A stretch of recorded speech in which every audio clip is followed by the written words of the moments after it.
I think since structurally the delts are the highest, most lateral portion of your body, that really starts off and initiates that V-taper shape down to ideally the small waist. So nice full round delts is key in creating a aesthetic physique with a V-taper.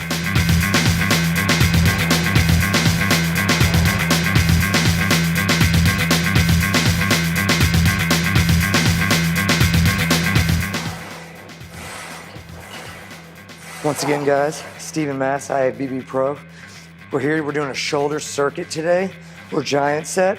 We're gonna do a series of 5 exercises, basically attacking all aspects of the shoulder to create that nice full 3D look.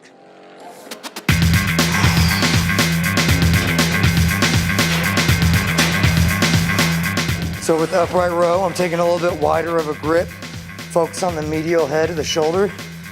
Ideally, you're using your wrist straps, so you're treating your hands kind of hooks. You're not overcompensating with your grip, your forearms. You're really focusing on driving the elbow upward, really working that medial delt.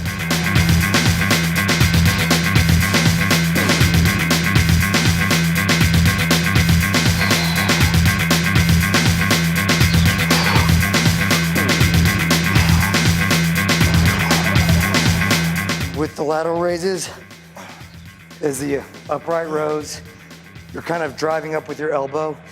One of the rules that I like is to always keep my elbows higher than my hands. That way it assures that, I always think about like if you were a puppet and you had strings attached to your elbows and someone's pulling your elbow upward. So that really isolates that rear delt. Even a little twist with the pinky upward can help too.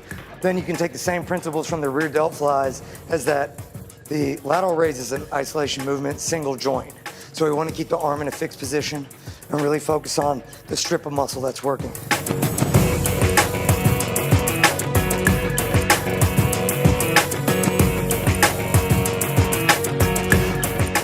What you want in the rear delt fly is a fixed elbow position, and you want minimal trap involvement. So you don't want to make it into a row where you're pinching your traps. You really want it just to pivot right along that rear delt muscle. Minimal arm movement, you're only pivoting at the shoulder. It's an isolation movement, so single joint move.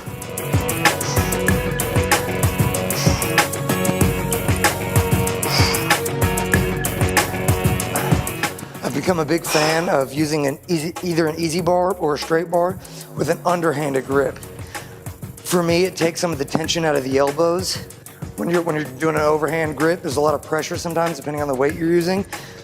So I've become a fan of doing an underhand movement, fixed elbow position like all the other moves, and more of a scooping movement. But same thing, now you're just isolating that front strip of muscle on the delt. So what I'm doing today is I'm gonna do 4 rounds, 10 to 12 reps each exercise. Depending on how the weight feels, I'll increase 5 to 10 pounds each round until my last round. I'm essentially hitting failure on every exercise. Now the progression to this is, let's say you do 4 rounds, you feel good, you got another one, add another round. It's a simple way to add more volume. If you want to stay within a certain rep range, then don't exceed that 10 to 12. But if you want to increase your muscle endurance, you can go about adding more reps and make it more of a high rep giant set or circuit. But traditionally, if we're gonna stay heavier, more the hypertrophy zone, let's just add another round. Just add another round of the exercise. It's a great way to add volume.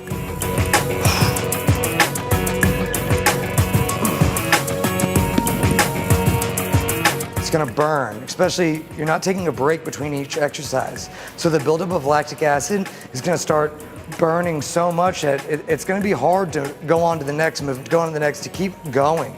So expect it to burn, expect some pain. This is the way that we break those plateaus, that we can force more blood into the muscle, that we can break down more muscle tissue. So when you get there, you get to that 4th one, you wanna hit failure. And again, if you're not quite there yet, add another round.